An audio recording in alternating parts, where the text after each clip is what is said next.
Hello students. आज आपका grammar का नया टॉपिक प्रोनाउन स्टार्ट करने जा रही हूँ। अच्छे से देखिएगा, मेरी पूरी कोशिश रहेगी कि मैं आपको अच्छे से समझाऊँ सारे पॉइंट्स। अगर आपको कोई प्रॉब्लम आए तो आप मुझसे कमेंट बॉक्स में पूछ लीजिएगा। मैं दोबारा आपको नेक्स्ट डे या फिर जब आप बोलेंगे आपको फिर से मैं क्लियर कर दूंगी। फिलहाल मेरी कोशिश यही रहेगी कि मैं आपको एक साथ ही सारे पॉइंट्स अच्छे से समझाती चलूँ, ठीक है। So let's start. क्या है प्रोनाउन? आप लोगों ने नाउन अच्छे से कवर किया है, तो वे शब्द जो नाउन की जगह हम यूज करते हैं, मतलब जैसे यहाँ क्या है, अंशिका, ठीक है। यहाँ क्या है, अंशिका, नाम है ना किसी का, ठीक है, नाउन है। इसकी जगह हम शी यूज कर सकते हैं ना। जैसे अंशिका जा रही है, ठीक है, तो यहाँ क्या था, नाउन है। अब वह जा रही है, हम उसकी तरफ इंडिकेट करते हुए कह रहे हैं, लेकिन वर्ड तो हम शी तो उसके लिए ही यूज कर रहे हैं ना। दैट मीन्स वो शब्द जो नाउन को रिप्लेस कर दे वो हमारे क्या है, प्रोनाउन है। Pronoun means for,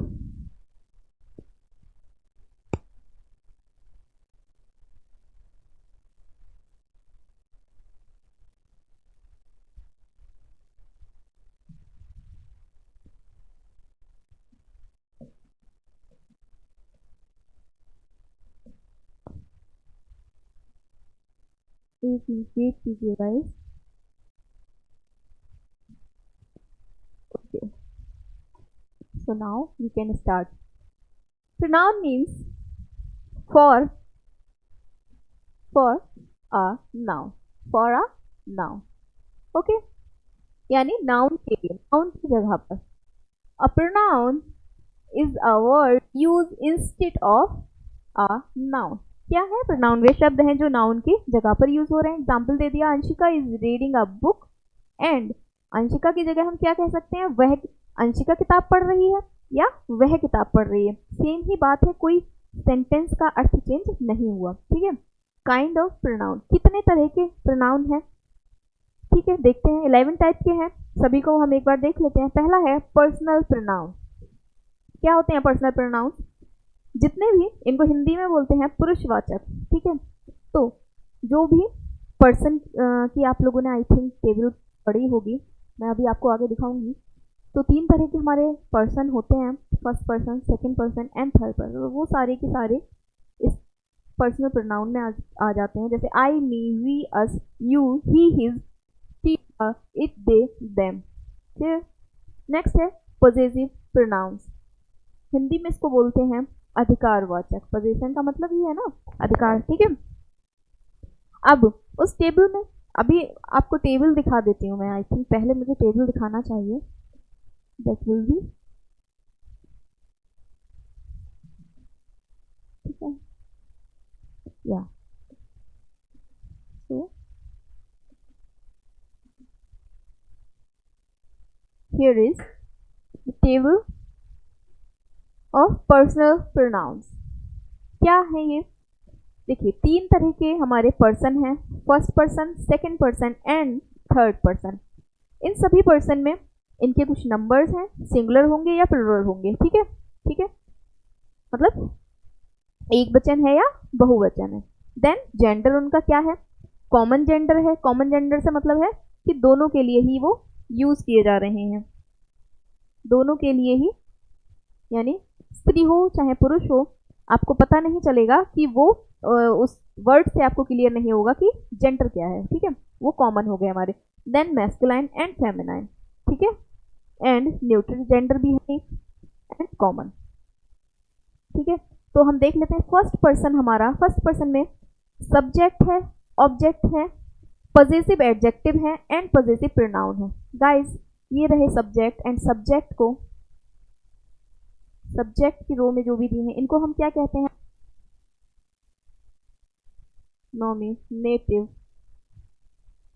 case. आगे अगर कहीं पे भी आपको एन सी दिखा हुआ हो तो कंफ्यूज मत होइएगा, इसीलिए पहले ही क्लियर कर देती हूँ, ये है नॉमिनेटिव केस। देन ऑब्जेक्ट की रो में जो है इसको हम क्या बोल सकते हैं, ऑब्जेक्ट है, एंड ये होता है हमारा ऑब्जेक्टिव केस। आगे आपको कहीं पर भी OC लिखा मिलेगा तो उसका मतलब रहेगा ऑब्जेक्टिव केस। बताऊंगी मैं आपको हर जगह जहां पर भी मेंशन होगा, बट आप कंफ्यूज ना हो, ठीक है, इसीलिए मैंने यही क्लियर कर दिया। सो फर्स्ट पर्सन का जो नॉमिनेटिव केस है वो है हमारे, पहले फर्स्ट पर्सन देख लेते हैं हम। I एंड V, ये दो क्या है हमारे, फर्स्ट पर्सन है। इनका ऑब्जेक्ट यानी ऑब्जेक्टिव केस अगर हमें बनाना हो, सब्जेक्ट की जगह जब रखना होगा हम ये रखेंगे, बट इनको अगर ऑब्जेक्ट की जगह रखना होगा तो हम क्या रखेंगे, मी, मुझे। देन पॉजिटिव एडजेक्टिव, ठीक है, अगर बोलना हो यह मेरी, यह मेरा पेन है तो मैं क्या बोलूंगी, माई। यहाँ पोजेशन आ रहा है और ये किसकी विशेषता बताता है, चूंकि सब्जेक्ट की, एडजेक्टिव क्या है, विशेषता बताता है किसकी, सब्जेक्ट की, तो क्या आ जाता है वहां पर, माई, पोजीशन है, अधिकार है, ठीक है। देन पॉजिटिव प्रोनाउन माइन, इनका यूज हम सब्जेक्ट की जगह भी करते हैं, यानी कि कुछ सेंटेंस ऐसे होंगे जो माइन से ही स्टार्ट हो रहे होंगे, और हम ऑब्जेक्ट की जगह पर भी करते हैं इन सब का, ठीक है। देन वी का object us and positive adjective our होता है, पॉजिटिव प्रोनाउन होता है आवर्स।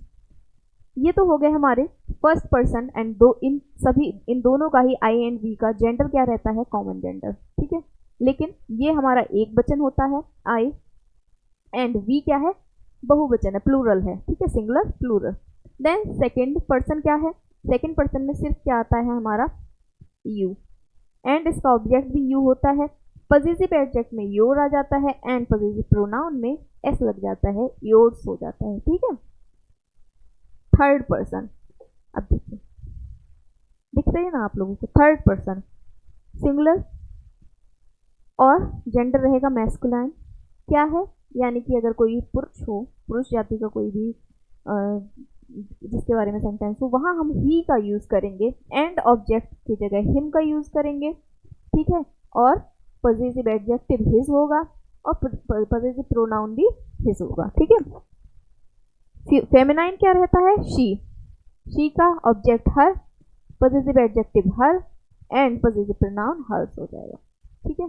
देन एक होता है हमारा न्यूट्रल जेंडर, यानी कि हम इसका यूज किसी के लिए भी कर लेंगे।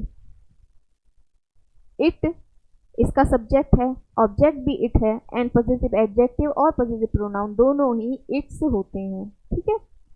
देन आता है थर्ड पर्सन का प्लूरल नंबर, क्या है, जिसका जेंडर कैसा रहता है, कॉमन, यानी कि मैस्कुलाइन एंड फेमिनाइन दोनों के लिए ही हम यूज कर लेंगे इसको।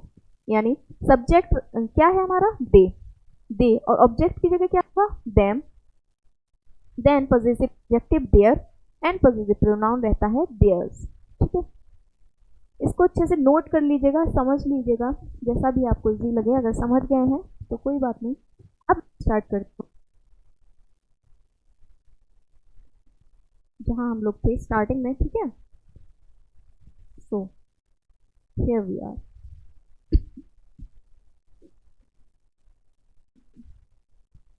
या हम लोगों ने क्या देखा, पर्सनल प्रोनाउन, अभी टेबल देखा, आपको और अच्छे से क्लियर हो गया होगा ये, ठीक है। ये हो गया पुरुषवाचक कहते हैं इसको हिंदी में। देन था पॉजिटिव प्रोनाउन यानी अधिकारवाचक। अब मैंने आपको बताया पॉजिटिव प्रोनाउन कौन कौन से थे, positive pronouns mine, first person का माइन था, सेकंड पर्सन का योर्स था एंड फर्स्ट पर्सन में वी का आवर्स था, थर्ड पर्सन में ही का क्या था, हिज, हर का क्या था, हर्स एंड दे का क्या था, देयर्स। क्लियर, इनको अच्छे से बस एक बार याद कर लीजिए, फिर कोई प्रॉब्लम नहीं होना। और इनका ही यूज है पूरे प्रोनाउन को समझने के लिए, ये समझ लीजिए हर जगह जो भी रूल्स आएंगे आगे आप देखेंगे उन सब में कहीं पर आपका ऑब्जेक्टिव केस यूज होगा, बता चुकी हूँ ऑब्जेक्टिव केस किसको बोल रहे हैं, और नॉमिनेटिव केस, ठीक है। यही टर्म हम आगे यूज करने वाले हैं। तो third one is demonstrative pronounce यानी संकेतवाचक। कैसे प्रोनाउंस है, संकेतवाचक, हमें किसी चीज की तरफ संकेत करके कुछ बोलना हो, जैसे क्या है, दिस हो गया, दैट हो गया, यानी दिस इज द पेन, क्या पता चल रहा है कि पेन जो है पास में है, दैट तो दूर, डिस्टेंस का पता चल रहा है, दिस यानी संकेत कर रहे हैं ना, this that these those such the same, ठीक है। देन है डिस्ट्रीब्यूटिव प्रोनाउंस, ये यहाँ पर क्या है, वीएसटी, वीएसटी है, ठीक है। वीएसटी वाचक, वीएसटी वाचक में कौन कौन से आ जाते हैं हमारे, जैसे ईच है, ईदर है, नीदर, ठीक है। रेसिप्रोकल प्रोनाउंस, पारस्परिक संबंधवाचक सर्वनाम, सर्वनाम, ठीक है, ये इसकी हिंदी हो गई। जैसे ईच अदर, अब यहाँ सिर्फ ईच था, देखिए, ठीक है। यहाँ संबंध है किन के बीच है, ईच अदर, यानी दो लोग हैं तो ईच अदर दोनों के बीच में, ठीक है, दोनों की बात हो गई कुछ ना कुछ, तो each other and one another, ठीक है, वन अनदर। देन है 6 है हमारा रिफ्लेक्सिव प्रोनाउन, हिंदी होती है इनकी निजवाचक, यानी हिंदी से जिसको हिंदी अच्छे से आती होगी उसको तो कोई दिक्कत ही नहीं, निज मतलब जो चीजें अपनी है, निजी है, ठीक है, उन माई सेल्फ, आवर सेल्फ से मैं ये काम स्वयं कर लूंगा, तो मैं के साथ क्या आएगा, स्वयं के लिए माई सेल्फ, ठीक है। वी के साथ आवर सेल्फ, देख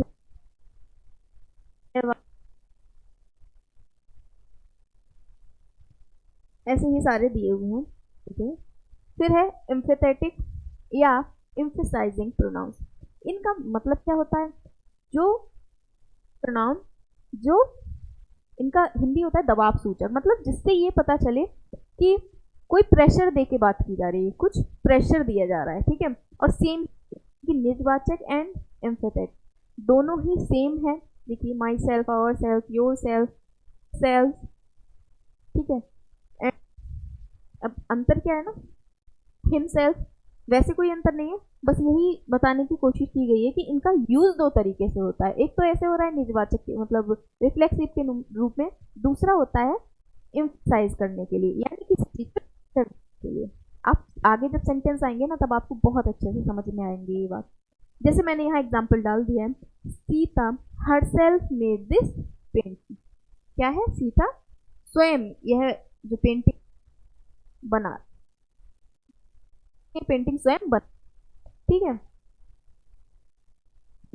आगे देखते हैं हम, इस नंबर है इंडेफिनिट प्रोनाउंस, इंडेफिनिट प्रोनाउंस इसमें क्या आ जाएंगे, इंडेफिनिट जैसा कि नाम से क्लियर होता है, देखिए डेफिनिट मतलब क्या है, निश्चित है कोई चीज, इंडेफिनिट का मतलब क्या हो जाएगा कि हमें पता ही नहीं है निश्चित की क्या है, जैसे कि एवरीबडी, क्या इससे पता चल रहा है आपको कि कितने लोग हैं या क्या है, एवरीबडी सभी लोग, प्रत्येक, ठीक है। समबडी कोई, नोबडी कोई, कुछ पता चल रहा है, मतलब कितने, कोई एग्जैक्ट नंबर नहीं है ना, इनडेफिनिट है ये, ठीक है। तो ये सारे जो वर्ड हैं ये क्या है, हमारे इनडेफिनिट प्रोनाउंस है, इन्हें अच्छे से देख लीजिएगा, पढ़ लीजिए, याद कर लीजिएगा। फिर आता है रिलेटिव प्रोनाउन, रिलेटिव प्रोनाउन अब क्या हो जाएंगे, यानी जो वाक्यों में जो जिसके बारे में बात होगी सब्जेक्ट की, उससे कुछ रिलेशन, जैसे हो, जैसे मैं एग्जांपल बताती हूँ, जो लड़का है, नहीं ऐसे सुनिए आप, यह लड़का जो इस सीट पे बैठा है वह मेरा भाई है, ठीक है। तो यहाँ पर हम क्या करेंगे, हु लगाएंगे, ठीक है, हु से जोड़ेंगे, the boy who is sitting, जो कि इंग्लिश क्या आ जाएगी, the boy who is sitting, ठीक है, समझे ना आप लोग। आगे क्या हो जाएगा, एक्सक्लेमेटरी, अब एक्सक्लेमेटरी तो क्या होते हैं आपको पता ही है, आश्चर्य जिनसे हो या कोई आश्चर्य हो, शोक हो, इस तरीके के जो वर्ड्स रहते हैं हमारे, जैसे कि वॉट, अब वॉट के लिए आपको शौक लगे, आपको वॉट, ठीक है, या फिर ऐसे what you didn't watch Taj Mahal, मतलब ये क्या है, एक आश्चर्य है यहाँ पर, तो शौक से ज्यादा ये क्या है, एक आश्चर्य हो रहा है, क्या तुमने अभी तक ताजमहल नहीं देखा, ठीक है। जो भी होंगे जिनसे बात कही उन्होंने देख रखा होगा, उन्हें लगता होगा सारी दुनिया ने देख रखा है, ठीक है, बट ऐसा नहीं है ना कि सबने देख रखा हो, तो उन्हें क्या हुआ, आश्चर्य हो गया, क्या कि आप लोगों, क्या तुमने अभी तक ताजमहल नहीं देखा, ठीक है। क्लियर कर पाई होंगी आई थिंक ये पॉइंट को, पूरे 11 टाइप्स इसके। आगे देख बढ़ते हैं फिर हम,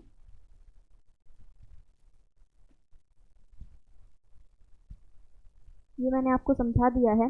personal pronouns, the pronouns those are used in persons, all personal pronoun, यानी कि जो पर्सन के लिए यूज हो रहे हैं, व्यक्तियों के लिए यूज किए जाएंगे, वो सारे पर्सनल प्रोनाउंस हैं। ठीक है, ये है हमारा सम एग्जाम्पल्स ऑफ पर्सन। जो हमने अभी टेबल देखी उसे और समझाने के लिए मैंने कुछ एग्जाम्पल्स डाल दिए हैं। जैसे I am a musician, I am a musician. तो म्यूजिशियन है कौन है? आई है। आई क्या हो गया हमारा? पर्सन। कौन सा पर्सन है? फर्स्ट पर्सन है। फर्स्ट पर्सन में क्या है? सब्जेक्ट है, सब्जेक्ट की ही जगह है। ठीक है, यहाँ पर भी आई है एंड आई के साथ माई। ये क्या है? ये पजेसिव, वो पजेसिव आपका एडजेक्टिव है। ठीक है, पजेसिव एडजेक्टिव है ये आपका।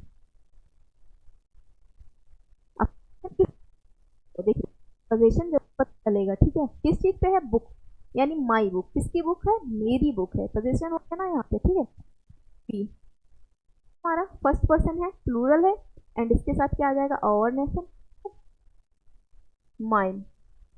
क्या है ये? पॉजिटिव प्रोनाउन आई का। देन यू, यू क्या है हमारा? सेकंड पर्सन है एंड यू के साथ क्या आता है? Your brand. ठीक है, थर्ड पर्सन हो गया, ही के साथ हिज होमवर्क आ गया, उसका गृह कार्य। ठीक है, फिर दे एंड दे के साथ आ गया देयर। क्लियर हो रहा है कुछ? फिर हम देखेंगे आगे use of nominative case and objective case. फिर से क्लियर कर देती हूँ मैं नॉमिनेटिव केस के लिए एनसी एंड ऑब्जेक्टिव केस के लिए ओसी, यही आपको लिखा मिलेगा। ठीक है, एग्जाम्पल के थ्रू मैंने आपको पॉइंट्स बताने की कोशिश की है। He went to Jaipur last month, वह कहाँ गया है? जयपुर। अब इसमें nominative case use as subject. मैं पहले ही आपको टेबल दिखाते हुए बताया कि सब्जेक्ट वाली जो रो थी वो क्या थी? नॉमिनेटिव केस, और वो सब्जेक्ट की ही जगह यूज हो रहे हैं। ठीक है, यही रूल इन्होंने बताया है कि nominative case use as subject of verb. Then you, he and I are best friend. क्या रूल होता है इनके सीक्वेंस का गाइड? कैसे अरेंज करेंगे? ये ऐसा आपको सेंटेंस दे दिया जाएगा, लेकिन ऐसा नहीं, ये तो करेक्ट है, कुछ इनकरेक्ट करके दे दिया जाएगा। ठीक है, और वहां पर आपसे सीक्वेंस आपको वही ठीक करना होगा, वही तो करेक्शन होगा। तो क्या हो जाएगा ये? 2 3 1। 2 मतलब सेकंड पर्सन, 2 3 एंड 1 का मतलब है ये सेकंड पर्सन, यानी कोई भी जो सेकंड पर्सन है वो सबसे पहले आएगा। आगे हमारा यू। ठीक है, देन थर्ड पर्सन, जो हमारे थर्ड पर्सन हैं फिर वो आएंगे। जो भी आपके वाक्य में कोई भी मौजूदा थर्ड पर्सन रहेगा उसको आप रखेंगे। देन, और ये उस केस में होगा जब एक सेंटेंस में 3 आपको सब्जेक्ट दे रखे होंगे। ठीक है, तब देन फर्स्ट पर्सन आ जाएगा हमारा। ठीक है, फर्स्ट पर्सन में क्या है आपको पता ही है, आई है, वी। ठीक है, यहाँ तक कोई प्रॉब्लम नहीं हुई होगी आई थिंक। आगे बढ़ते हैं।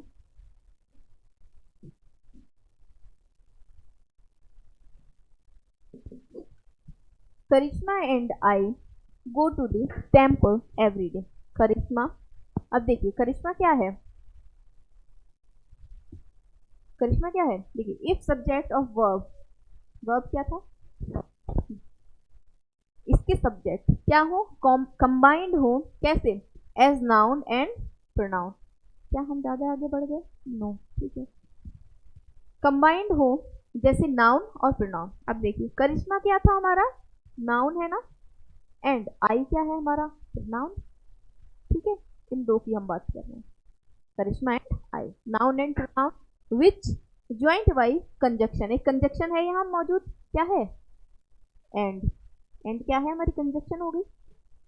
जैसे एग्जाम्पल दे दिया यहाँ एंड और एक्सेट्रा, जो भी कंजक्शन है। It will be called as pronoun nominative case. अब देखिए कितना इजी है। तो कहा जा रहा है प्रोनाउन नॉमिनेटिव केस, क्योंकि प्रोनाउन तो था ही और एक नॉमिनेटिव भी है, नेम भी है, तो प्रोनाउन नॉमिनेटिव केस कह देते हैं इसको। बस इतनी सी बात बताना थी, इसमें कुछ नहीं। Then if to be, to be क्या है? Used as infinitive form. किस फॉर्म में यूज हो रहा है? इन्फिनेटिव। गाइज इन्फिनेटिव क्या होते हैं? इन्फिनेटिव यहाँ मैंने एक्सप्लेन किया है इसीलिए क्योंकि हो सकता है किसी को ये प्रॉब्लम आए कि इन्फिनेटिव क्या है, तो मैं क्लियर कर देती हूँ। Infinitive are special form of verbs that can be used as a noun, adjective और एडवर्ब। जैसे कि एग्जाम्पल देख लेते हैं, क्या हो जाएगा? टू बी है, टू गो है, एक्सेट्रा। टू के बाद कोई भी वर्ब मिले, तो ये सब क्या है? एक वर्ब्स ही हैं। कैसी वर्ब्स हैं? स्पेशल फॉर्म है ये वर्ब्स की। ठीक है, तो ये हो गई हमारा। अगर हम टू बी को यूज कर रहे हैं एज इंफिनिटिव फॉर्म, तब it has no clear subject, और क्या हो? और इसका कोई भी क्लियर सब्जेक्ट ना हो। ठीक है, कोई भी क्लियर सब्जेक्ट नहीं हो। Then after to be pronoun of nominative case will be use. कौन सा वाला प्रोनाउन यूज होगा? नॉमिनेटिव केस वाला, यानी जो सब्जेक्ट की रो में थे सारे, वो सारे ही यूज होंगे। यहाँ पे मैंने शॉर्ट में आपको एक फॉर्मेट भी बना दिया कि टू बी के बाद क्या आएगा? नॉमिनेटिव केस आएगा। ठीक है, एग्जाम्पल से समझते हैं। Priya would not want to be she. यहाँ पर हर, अगर आप सोचो हर लगा दें तो क्या हो जाएगा गाइज? वो गलत होगा। क्यों गलत होगा? क्योंकि रूल क्या कहता है हमारा? टू बी के बाद क्या आ रहा है? क्या आ रहा है? Nominative case. कब आएगा लेकिन गाइज? क्योंकि यहाँ वांट, ये जो वर्ब थी, इसके बाद कोई यहाँ पे सब्जेक्ट नहीं है रखा हुआ, यानी टू, दो वर्ब हो गई ना। ये देखिए हेल्पिंग वर्ब, ये भी वर्ब, ये भी क्या था? एक स्पेशल फॉर्म ही तो है वर्ब की। तो इस वर्ब का कोई भी सब्जेक्ट नहीं है यहाँ रखा हुआ। अभी आगे दिखाऊंगी मैं सेंटेंस किस तरीके से टू बी का भी एक सब्जेक्ट हो सकता है। इसीलिए क्या किया हमने? यहाँ पे नॉमिनेटिव केस लगाया, सब्जेक्ट शी। ठीक है, रट लीजिए बस, इस फॉर्मेट को आप रट लीजिए कि एक तो ये point important and then this one. बस ये दो बातें, पूरी लाइन भूल जाइए, बस ये दो बातें, देन एग्जाम्पल को दिमाग में सेट कर लीजिए। ठीक है,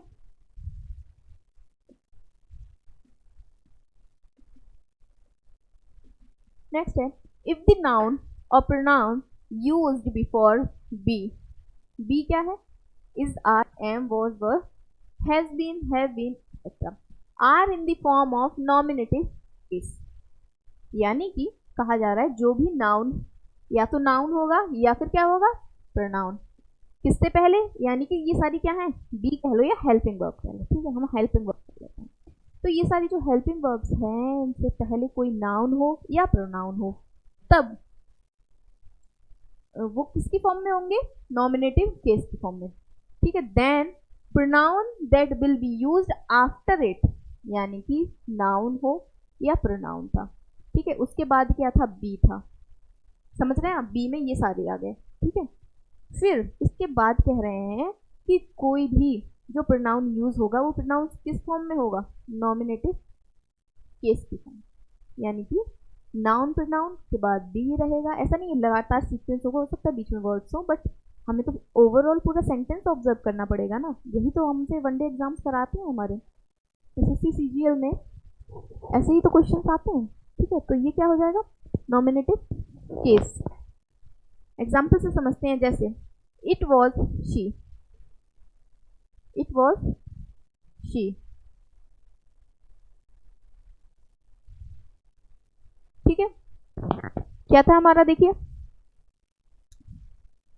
ये सारी क्या है? हमारी हेल्पिंग वर्ब है ना, बी है ना। इनके बाद क्या आ रहा है? सब नॉमिनेटिव केस। अब आगे चाहे हु से जुड़ा हुआ पूरा सेंटेंस ही क्यों पे हमारा नहीं आएगा। It is me, it is him, it is, it was her, ये नहीं आएगा। क्या आएंगे हमारे? सिर्फ नॉमिनेटिव केस आ रहा है। देखिए सबसे पहले आप ये क्लियर कर लीजिएगा, याद कर लीजिएगा कि नॉमिनेटिव केस कौन कौन से। तो कौन कौन से हैं nominative case? I, we, you, he, she, it, they. ठीक है, तो जब भी नॉमिनेटिव केस की बात होगी तो उन्हीं में से कोई से होंगे अकॉर्डिंग टू सेंटेंस। अगला रूल क्या कहता है? ऑब्जेक्टिव केस हो अगर पहले, कैसा हो? चाहे नाउन चाहे प्रोनाउन, यानी चाहे नाउन में हो चाहे प्रोनाउन में, लेकिन वो किसकी जगह है? ऑब्जेक्ट की जगह है, ऑब्जेक्टिव केस। तब उसके बाद अगर टू बी आए तब ऑब्जेक्टिव। अब देखिए, अभी अभी मैंने आपको एक रूल पीछे बताया था, दिखा ही देती हूँ फिर से। ठीक है, दिस वन क्या कह रहा था? ये वाला रूल हमारा कि कोई क्लियर सब्जेक्ट नहीं था, तब टू बी के बाद क्या आ रहा था, नॉमिनेटिव केस। क्लियर, यहां से अब ध्यान में रखना। नाउ अब हम कह रहे हैं हमारे पास एक, इस टू बी से पहले एक क्या है, या तो नाउन है या प्रोनाउन है, और वो ओवरऑल सेंटेंस का ऑब्जेक्टिव केस ही है। देख लेते हैं एग्जाम्पल्स। आई नो दी, अब ये मैन जो है ये क्या है, ऑब्जेक्टिव केस है, नाउन है हालांकि लेकिन ऑब्जेक्टिव केस है। ठीक है, अब आ गया टू बी। अब इस टू बी के बाद चूंकि यहाँ ऑलरेडी इसका सब्जेक्ट कह लो आप टू बी का, ऐसा सब्जेक्ट नहीं था, यहाँ पे आप मान लो ये सब्जेक्ट है आगे, इसीलिए ये ऑब्जेक्टिव केस है। और टू बी के बाद भी यहाँ पर हम अब यहाँ ही नहीं करेंगे। I know the man to be he, no, that will be incorrect. Correct क्या हो जाएगा हमारा, I know the man to him, objective case लगाएंगे हम। आई होप काफी कोशिश की मैंने आपको कि आपको बढ़िया से समझा सकूं, आप समझ गए होंगे।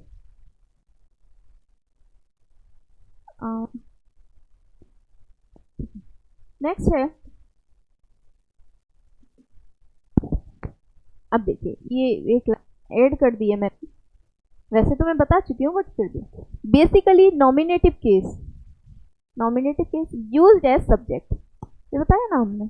नॉमिनेटिव केस का पहला एग्जाम्पल सब्जेक्ट की जगह तो यूज हो रहे हैं, आई है, वी है, सब सब्जेक्ट की जगह से आ रहे हैं।